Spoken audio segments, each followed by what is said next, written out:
Released in 2002, Ice Age was a fun adventure about a misfit herd of mammals returning an infant to his tribe before the freeze. Its 2006 sequel, The Meltdown, follows our trio years later when the ice begins to melt, causing a great flood. During these prehistoric times when creatures struggled to survive, heroes and villains were bound to arise, which begs the usual question, who's the most heroic and most villainous? Hey guys, I'm Brad with Wicked Binge, and this is Ice Age Characters, Good to Evil. We're gonna be starting with the most noble character and work our way down to the most vile. These characters are the good. Ellie earns the Gold Medal of Good. She serves as the motherly type, or maybe big sister. No one is certain if it was her sheltered life of believing she was a possum, but she's without a mean bone in her body. After her adoptive mother passed away, she's stuck by her little brothers Crash and Eddie. During the Meltdown film, she becomes more assertive and finds her place at the head of the pack with Manny. But deep down, underneath that thick fur, she's a soft-hearted pushover that looks after everyone. She has watched over her little stepbrothers, which certainly has to be tiring, but years of living as a possum seem to pay off. That's a solid sign of adaptability, especially when half her task had size limits strictly for rodents. When compared to the rest of the mammals, she possesses a heart of gold that perseveres throughout the entire series. The Silver Medal of Good goes to Manny, and he made it this high on our list for a number of reasons. At the beginning of the first Ice Age film, he held all the cards. Marching to the sound of his own drum, no obligations, no responsibilities, no extra baggage to look after. But that all changed when Sid came along and pretty much refused to leave his side. No matter how much Manny tried to drive it through to Sid, he couldn't get rid of him. Maybe it was Sid's obliviousness that kept them together. When a pack hunter like Diego shows up as a stranger, claiming to bring the baby back to his human tribe, it certainly brought up Manny's guard. He's no dummy and wasn't about to get swindled by some predator. Perhaps it was the baby that started to break the ice and get through to Manny's heart. Whatever it was, he set aside his resentment and anger toward the humans to do the right thing. To do something like that for the same creature that took your growing family away? He had a heart of gold buried deep in that furry mountain. Let's not forget to mention his entire turnaround for the beginning of the first film. At first, he chose to migrate alone, but over the course of their journey and through risky trials, he stuck with the herd. The only thing that really kept Manny from first place was his temper. He flies off at the mouth when he's annoyed. I'm not fat. It's this fur that makes me look big. The Bronze Medal of Good goes to Sid. Of all our characters from the herd, he possesses a heart as kind as Ellie's. Although he wasn't the most perceptive animal in the kingdom, Sid made up for his faults with devotion to those he cared about. Ice may be thin, but it's strong enough to hold a 10-ton mammoth and a 9-ton possum. And he wasn't even intentionally dangerous. More often than not, his most deadly attribute was his clumsiness. How often have we ever seen Sid go beyond annoyance and into a full rage mode? Though we do have difficulty seeing a sloth of all mammals having a vicious side. Granted, it comes from a place of being a dope. It also comes from being innocent. He only fell this far down our list because intelligence and ability during the Ice Ages were what proved strength and usefulness. And these two aspects are what help any herd to survive longest through the challenges of prehistoric frost. In Sid's case, he was more of a liability that came with a few sparks of luck and timing than anything else. Acquiring the title as Fire King was one of them. I can't say the same about crushing the last melon after completing a 100-yard touchdown against the Dodos in the first film. Next, we have Diego, who was one of the better hunters with the pack of saber-toothed tigers in the first film. In the beginning, he was actually intimidating, a bloodthirsty killer on the prowl with a specific appetite for Neolithic tribes. He kind of even scared me, playing Where's the Baby with Roshan. Big fangs and a devious glare are probably the last things to stop a baby from crying. After Manfred put himself in danger to save Diego from a lake of lava below, he began to realize what it meant to travel in a herd. It's also safe to say there had to be a sense of camaraderie bridging the gap between pack hunter and herd member for him to make that kind of a transformation. This was influenced the more Soto and his pack of sabers slowly lost faith that Diego would be able to succeed in leading Manny, Sid, and Roshan into a trap. Once Manny and he both shared a heart-to-heart about being members of a herd, it was a little clear for Diego to realize the secrets of long-term survival. For example, going together gets anyone further than going alone. Not to mention, the quality of life is a little better when everyone's helping with the load. Next, we have baby Roshan. What we do know is this little tyke doesn't even know his destiny. The very creatures that help him survive and reach his father's tribe are the same that keeps him alive by being hunted. And yet, there are moments through the film where Roshan almost acknowledges the herd taking up the duty to get him back to his tribe. Plus, he's a baby. Infants and children are not born to be evil, they're taught to be that way. For all the future could hold with Roshan, he could become leader of the first human tribe that begins respecting and worshiping the mighty mammoth. Back then, humans just did what it took to survive in a harsh wilderness and continue their way of life. But somewhere in that long-forgotten history, we continued to work together with what we found and began domesticating the wild. A connection had to take place in the distant past where humans looked at mighty hunters of the ancient world and respected them. Next, we have both Crash and Eddie, who are two peas in a pod. What else could be said? However foolish one might act, the other one is sure to top it off. Their quirkiness was a good way to share a little comic relief, rather than just having Sid look like a fool through the entire franchise. Miscreants? Diego, they're possums. And they actually have a few strong points. Although they're not the sharpest stones in the cave, they make for great sidekicks and better surprises. These two put teamwork into perspective, where one is never enough without the other. Their unrelenting loyalty to their sister can't be topped, even after everyone else's cold exteriors are finally thawed away. The brothers both know one thing is always more important than anything else, and that's family sticking together. Nadia was a natural mother, regardless of her species. Her short role in the first film was protecting Roshan from the Saber Pack. She faced a hungry Diego and Soto and sacrificed her life to ensure Roshan survived. Any real mother always puts her child out of harm's way, even if it means at her own expense. It was by luck that she floated close enough to a shoreline where Manny and Sid wandered. At that moment, she had to trust just about anything to protect her child, and that motherly instinct inside her spoke loud enough to trust these two wild animals. We ranked her in 7th place because a cave wall's drawing tells the men of tribes would hunt prey into a trap, often sprung by the women. That's a brutal way to kill a baby mammoth and the mother, but we all know how it goes in the wild: eat or be eaten. Runar was the father of Roshan and the husband of Nadia. The entire migration to Glacier Pass, he was shown lagging behind his group. With his tribe on the move, we see him occasionally looking back in pain.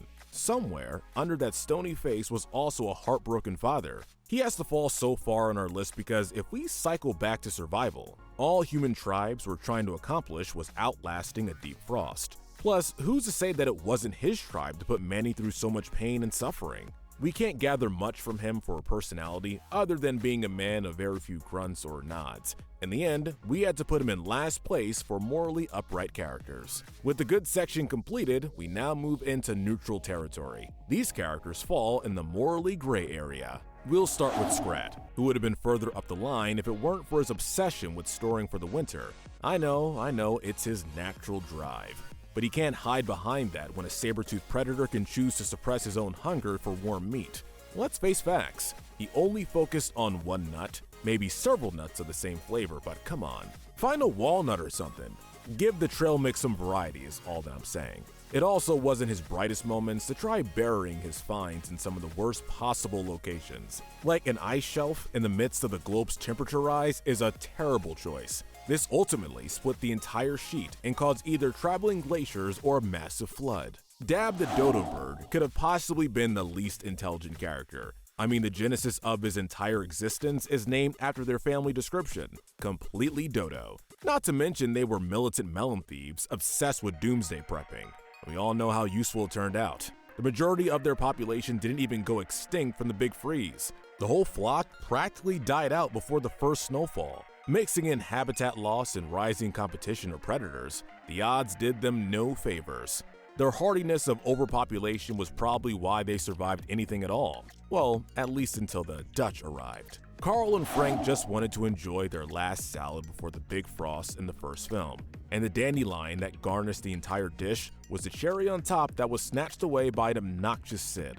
With little to no idea what he just barged all over, he only added insult to injury. They'd probably have him let off with a good scare at best if he didn't go blabbing off about how dumb they were. Not to mention, he was flinging dung all over the place, trying to clean his foot. Look, We're gonna break your neck so you don't feel a thing. How's that? Although they had good reason to have it out for the sloth, picking a fight with the massive mammoth Sid took shelter behind was foolish. So maybe Sid was actually onto something after all? Can't say I could blame them, but they certainly weren't characters that offered a lot to put them on the good list. Fast Tony didn't start off on a good foot. And if we're being honest, what snake oiler, shell-selling salesman ever does? He was basically standing on a soapbox like a Jesus freak, trying to sell tortoise shells as canoes. Not only is that sad, but it's low. There's a high demand for essential commodities, and he responds with fabricating parts from another animal species that can't outrun anything. How many turtles don't have shells? Because of you, Tony. That's what I thought. The extinction rate was not a hoax, folks, especially for turtles and tortoises. Guys like him are what we call scalpers and price gougers. And finally, we have our evil characters. From ruthless hunters to wild beasts without any morals, these characters are worst of the prehistoric batch. Lenny was the muscle of the saber-tooth pack, but all bronze and no brains with a hungry stomach proves to be very little help once things start getting dicey. When Soto, formulating the surprise attack for Manfred, cornered Lenny, he crouched up like prey that was about to be dinner time. He clearly thought more with his hunger than ever his head, and the pack's leader Soto concocted whatever plan he happened to be a part of. Lenny lacked foresight and would never survive the deep freeze, had he no one to lead the way for him. For an evil character, he certainly had to fall in line if he wanted to eat and live, and that's kind of a self-destructive path for anyone to accept. Provided he was just following wherever the food was found, we had to put him at the top of our list, making him the least evil of our villain characters. Zeke and Lenny, like the Possum Brothers, were both two peas in a pod. However, they were more opposite reflections of each other. One being bulky and almost lethargic, the other was scrawny and sporadic. Certainly, with his own personality though, Zeke was no different than Lenny, being next to nothing more than a hungry feline. Pre-selecting his cuts of meat before the kill was even made, we can gather that he also lacked the skills needed for planning a successful hunt. In fact, he was so hungry and desperate for food that Lenny looked a bit too enticing during Soto's pep talk for their trap at Glacier Pass. Unfortunately for Lenny, he could have been another juicy chunk of saber-tooth meat, and that could be about as filling as thick mammoth cuts and sweet human veal. Far be it from someone that's never experienced a food shortage, but cannibalism is a hard no from me. Cretaceous and Maelstrom can be counted as another pair because they never displayed any characteristic differences from each other. Aside from one being amphibious and another serving as a battering ram berserker, they practically worked in unison. However, one seemed more determined and vicious than the other, given their waddling capabilities. The two of them were borderline mindless beasts. Well, their mind's only concern was hunt, eat, and repeat. Ultimately, these two were not only cool predators to watch, but also hungry for anything to fill their bellies. And that's why they ranked as third in our evil category. Soto was without a doubt the most devious and contemptuous of the Ice Age villains. We learn early that half of them were wiped out because of the humans. Consumed by rage and revenge, his main objective was to make the human tribe suffer as much as his pack did. He was a ruthless hunter that was willing to sacrifice members of his own pack to either make a point or achieve his goal. This was a realistic and classic style villain driven by relevant pain that motivated his vicious ferocity. Any alpha that lost most of their tribe or pack would undoubtedly lurk in nearby shadows waiting for the perfect moment to strike. His type of cold calculation was never influenced by hunger, it was vendetta. Meet us there. It had better be alive. And that wraps up our morality spectrum. But before we go, let's go ahead and hand out some center medals. The Darwin Medal belongs to Scrat for pretty obvious reasons. Combined with his intuition and hunting capabilities, or lack thereof, it's distinct that one day his food will only evade him because he chased it between a collision of glaciers. The Wrath Medal is given to Cretaceous and Maelstrom for their sheer ruthlessness and cunning skills of hunting. And more than just that, they both possess the horrific power to drag a mammoth down to the watery depths of a feeding frenzy. The Sloth Medal once again goes to Sid for being slow, and that pertains more to mental capacity than physical speed.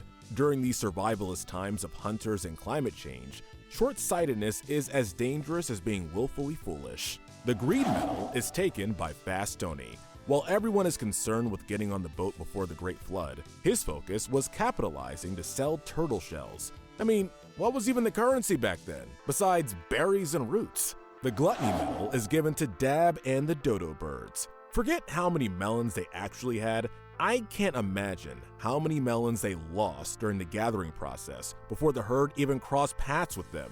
The Envy Medal is given to Soto and his vengeful appetite for the humans. Ultimately for him, eating the human baby was just a prize for avenging his fallen pack members. The Pride Medal is given to Manny and his "I don't need anyone" type of ego. It took about 2 movies for him to finally realize that more than one will always be better than just one. Alright guys, that's it. Let us know if you agree with our ranking, as well as what we should cover next. Don't forget to hit that notification bell and binge our Good to Evil playlist, where we break down the morality of the characters in your favorite cartoons, shows, and movies. But most importantly, stay wicked.